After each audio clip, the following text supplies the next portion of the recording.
desert, you see the tire tracks. So this is an open desert. Anybody can come here. You want to do camping, you want to go around, you want to stay overnight, no problem. So this fence, on the right side of the fence, that is the reserve. That is where we'll be traveling today.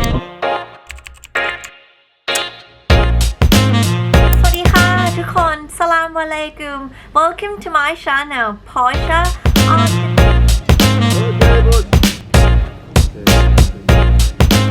วันนี้นะคะพอชาก็จะมาโชว์คลิปย้อนหลังตอนช่วงพฤศจิกายนของปีที่แล้วนะคะตอนนั้นอดิวพาพอชาไปเที่ยวทัวร์ทะเลทรายกับทัวร์ชื่อว่า Platinum Heritage Desert Safari นะคะก็เป็นทัวร์ที่ประทับใจมากๆช่วงเดือนพฤศจิกาธันวามกราแล้วก็กุมภาจะเป็นช่วงหน้าหนาวของดูไบนะคะเพราะฉะนั้นในการที่เราไปเที่ยวทะเลทรายเนี่ยจะได้บรรยากาศที่ดีมากพอชาก็ถอยกล้องมาเพื่อทำบล็อกแต่ตอนนั้นที่พอชาถ่ายเนี่ยก็ไม่ค่อยถนัดสักเท่าไหร่แต่ยังไงเนี่ยก็ลองไปชมคลิปกันว่าเป็นยังไงบ้างนะคะสวัสดีค่ะตอนนี้เราอยู่ที่ทัวร์ Platinum Heritage อันนี้เป็นรถรุ่น Land Rover สมัย 1970 นะคะเป็นซีรีส์ 1 นี่เราอยู่กันรถแล้วค่ะ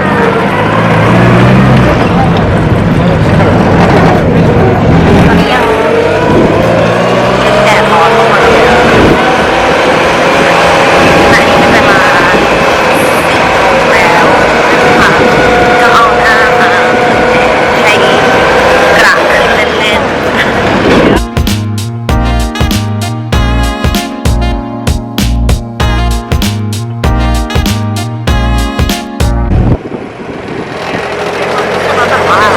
เป็นรถที่เท่มากๆเลยอะ9.0 นะคะ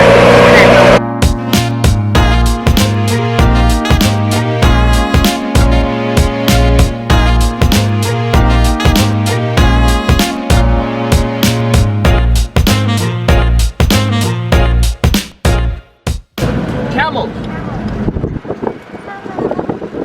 You see their legs are tied so they don't run off,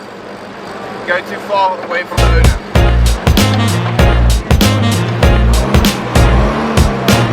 Bye bye.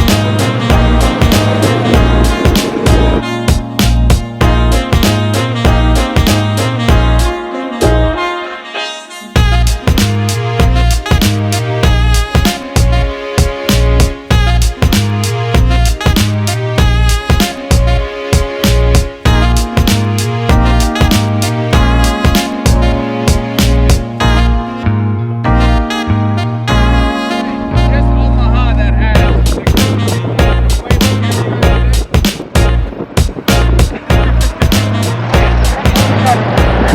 ตอนนี้เราก็มาตามล่าสัตว์ป่าสงวนนะคะ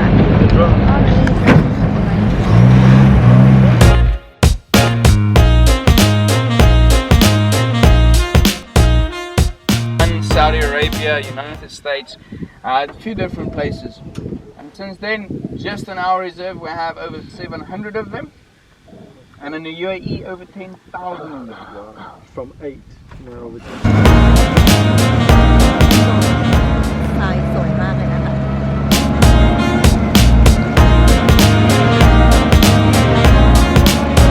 So we're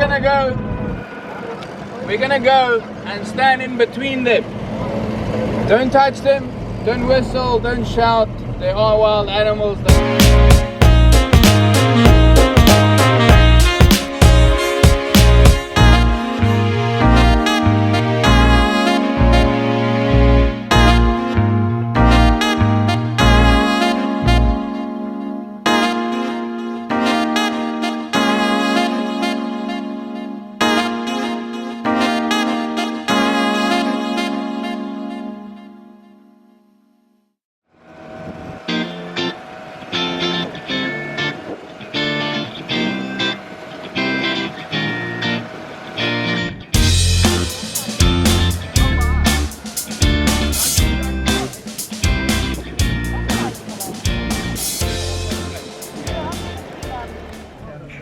ตอนนี้นะคะเรามานั่งรอ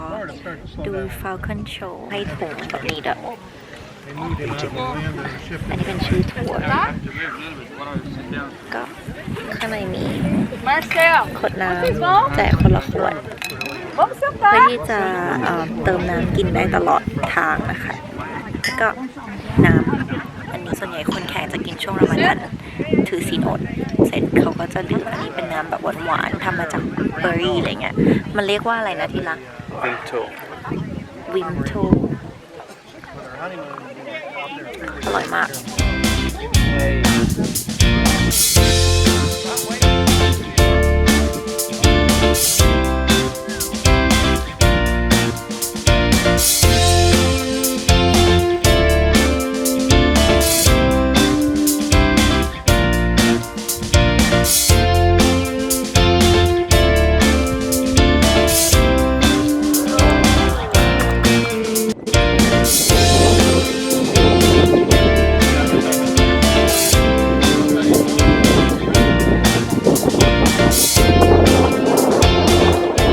ตอนนี้เรากำลังจะไปทานกับข้าวกันนะคะก็กำลังจะเข้าแคมป์ต้อนรับเราด้วยกาแฟเรียกว่ากะฮวากับเดย์ There is seed inside. Welcome, sir. Thank you You're welcome. Take some dates.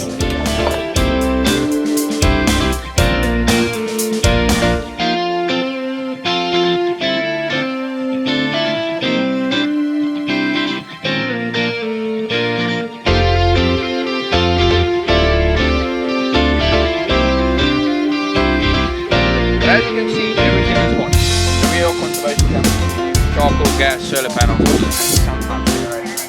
So just be careful where you touch.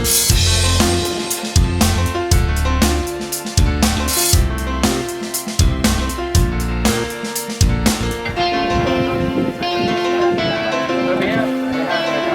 raspberry, sorry, what happened is you will take the plate, the dough, spread it over a pot, then you leave it for about 20 seconds. Assalamu alaikum. Keep smiling.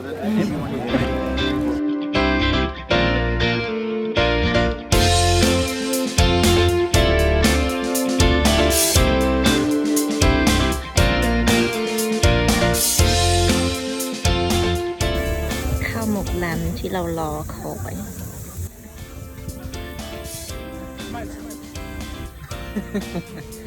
อะไรอ่ะเธอกำลังถ่ายอยู่เขาบอกว่า smile smile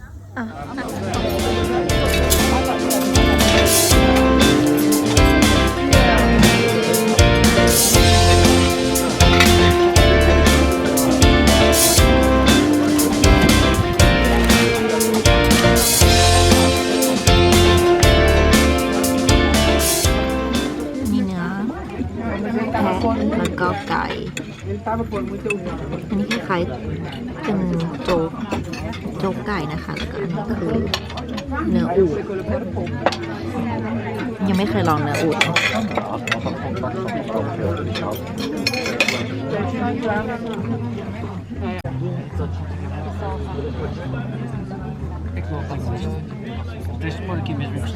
ตอนนี้ก็เป็นเวลาของชิชานะคะ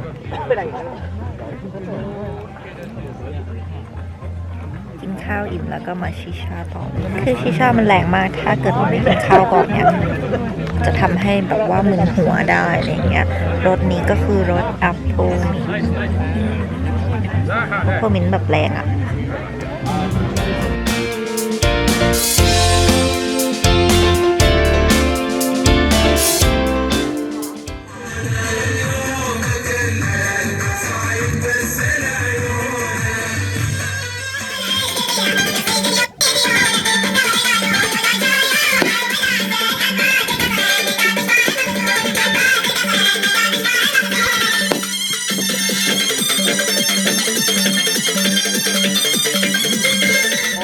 My team, I hope to like our point.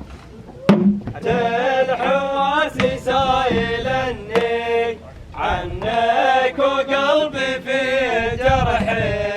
جرح التجافي والتجني جرح سكن في قلبي يزني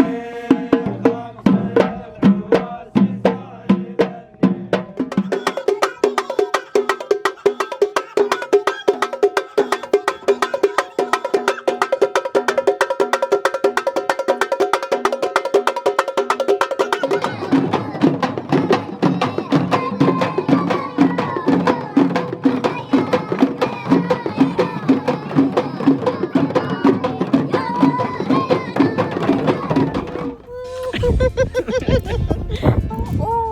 น่าสงสารจังเลยน้องเหมือนไม่อยากทำให้เลย เพราะว่าที่รักตัวหนักไงเพราะดูตัวหนักสงสารได้โอเค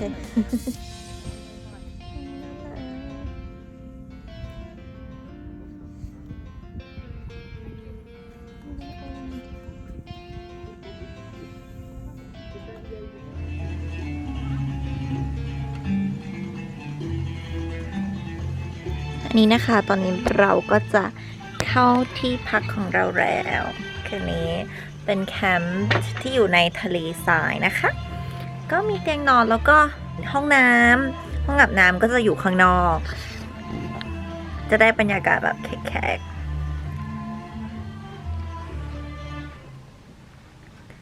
ๆนี่ทัวร์นี้ดีมากๆเลยค่ะก็ตกเย็นมันก็จะเริ่มอากาศหนาวนิดนึงละวันนี้ก็กำลังเข้ามาหยิบชุดเสื้อหนาวเพื่อที่จะเอาไปนั่งชิลข้างนอกต่อนะคะ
ก็นอกจากที่เราจะไปทัวร์ทะเลทรายแล้วเนี่ยเรายังไปนอนแคมป์ที่นั่นอีกด้วยนะคะก็ได้บรรยากาศดีๆตกกลางคืนเนี่ยทะเลทรายจะหนาวมากๆนะคะแล้วความพิเศษของค่ำคืนนั้นเนี่ยก็คือแบบพอชาไม่ค่อยได้บอกใครนะแต่มาบอกในคลิปนี้เนี่ยแหละก็คืออดิวขอพอชาแต่งงานค่ะ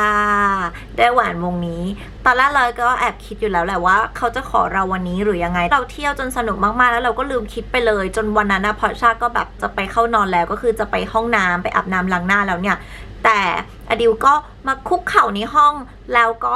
ยื่นแหวนวงนี้ให้นะคะมันเป็นอะไรที่แบบน่ารักมากเพราะว่าอดิวเนี่ยเขาค่อนข้างจะเป็นคนที่ขี้อายแล้วก็ไม่กล้าทำอะไรในที่สาธารณะเพราะฉะนั้นเนี่ยพอทุกคนเขากลับกันไปหมดแล้วมีไม่กี่คนที่นอนพักนะคะก็ประมาณ 3-4 คู่แล้วเขาเนี่ยก็มาแอบขอเราเงียบๆในห้องนอนนั่นแหละค่ะเพราะฉันก็ไม่ได้บอกใครมากก็จะมีแค่เพื่อนที่สนิทแล้วก็ครอบครัวที่รู้นะคะเอาเป็นว่าวันนี้ความลับก็ได้ถูกเปิดเผยไปเรียบร้อยแล้วก็ยังไงเนี่ยถ้าใครชอบคลิปนี้อย่าลืมกดไลค์กด subscribe แล้วก็แชร์ให้พอชาด้วยนะคะพอชาก็พยายามที่จะแชร์แล้วก็อธิบายวิถีชีวิตความเป็นอยู่ของพวกชาวอาหรับที่นี่นะคะยังไงวันนี้พอชาขอลาไปก่อนนะคะบ๊ายบายทุกคน